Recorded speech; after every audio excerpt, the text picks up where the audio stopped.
Welcome, everyone. I'm excited to kick off today's presentation with a focus on a powerful principle from the world of persuasion and influence.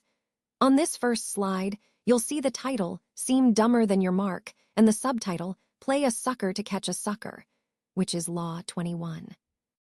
We'll be exploring how sometimes appearing less intelligent or more naive can actually work to your advantage in negotiations and interactions. Over the next few slides, I'll guide you through the key ideas and strategies behind this law. So, let's get started and see how this intriguing approach can be applied in real life. No one enjoys feeling like they're less intelligent than the person they're talking to. It's a natural human desire to feel smart and competent. So, the trick here is to make your target believe they're the smart one in the situation. And not just that, they should feel smarter than you. When they truly believe they hold the upper hand intellectually, they become less suspicious of your motives. This is a powerful concept because it allows you to influence them more easily without raising suspicion. It ties into the broader theme of understanding human psychology, knowing what people want and how to give it to them, so you can guide their perceptions in your favor. Remember, the key is to make them feel confident and superior, and in doing so, you gain a subtle but significant advantage. When it comes to the intelligence trap, one of the key strategies is to downplay your smarts. By doing so, you essentially disarm the other person's defenses. When they don't see you as a threat, they tend to relax, open up, and talk more freely. This relaxed state makes them underestimate you, which is exactly what you want. It gives you the time and space to set your trap without them ever realizing what's happening. Now, it's important to understand that intelligence is actually a very sensitive part of a person's ego. If you show off your superior intellect, you might trigger feelings of envy or suspicion rather than cooperation. That's why disarming the ego is such a powerful tactic. When you appear less intelligent or more modest, you reduce those defensive reactions. It's about creating a connection where the other person feels comfortable and less guarded, which ultimately helps you steer the interaction in your favor. So, in the context of this presentation, remember that managing perceptions of intelligence isn't just about what you know, but how you present it. Disarming the ego allows you to build trust and opens up opportunities that might otherwise be closed off. So, one of the most fascinating examples of P.T. Barnum's ingenuity is how he arranged to buy the American Museum. He did this by spreading rumors that the collection was just worthless junk. The idea was to make his rivals believe the museum had no value, so they wouldn't bother to bid. And because they believed the hype, they didn't bid at all.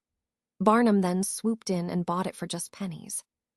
The real genius, of course, was that he revealed only after the deal was done, once the ink was dry, how he had outsmarted everyone.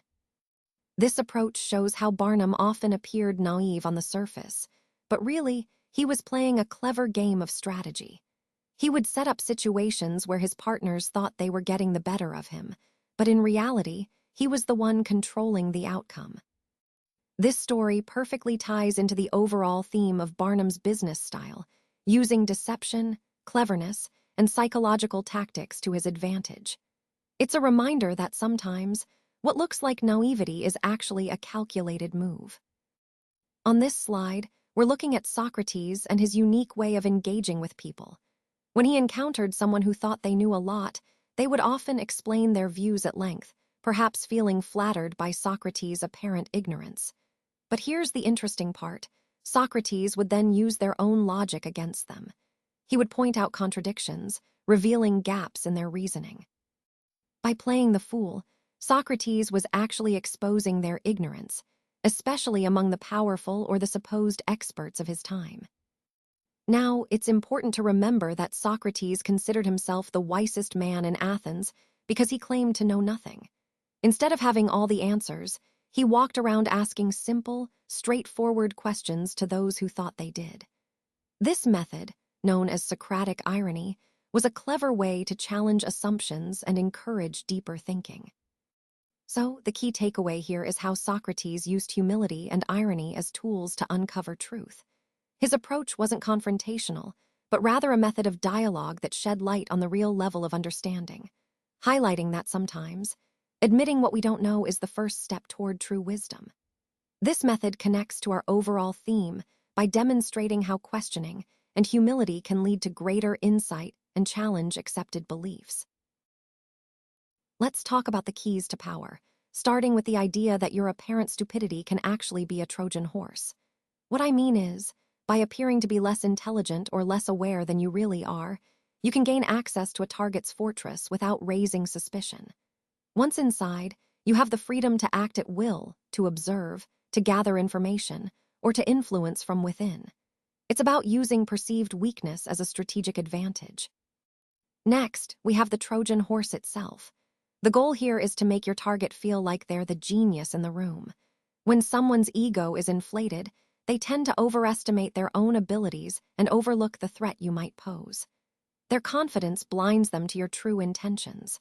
This gives you a significant edge because they're less likely to suspect your real motives or see your moves coming. Then there's the importance of the ego stroke. You want to make your target feel special, like they're the smartest or most capable person around. By doing that, you keep them engaged and less suspicious of your actions. It's about wearing the mask of naivety, appearing harmless and a little slow, so they don't bother to guard their secrets around you. They think they're smarter than you, which works in your favor.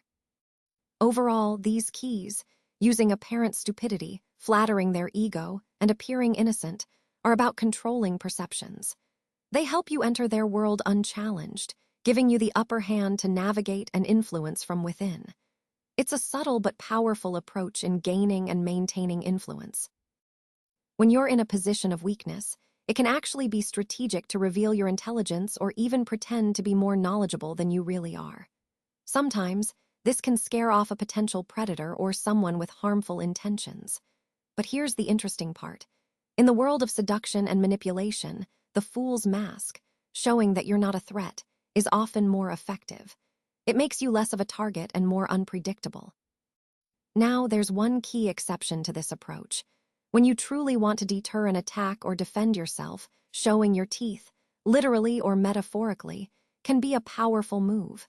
It signals that you're not someone to be messed with, that you're prepared to defend yourself if necessary. So the main takeaway here is understanding when to adopt the fool's mask and when to show your teeth. Both are tools for managing power and influence, but context is everything. Knowing how and when to use these signals can make all the difference in your interactions. Let's take a moment to acknowledge the sources behind the visuals we've used throughout this presentation. First, we have an abstract black and white optical illusion background, which you can find on Freepik. It helps set the tone for exploring perception and illusion.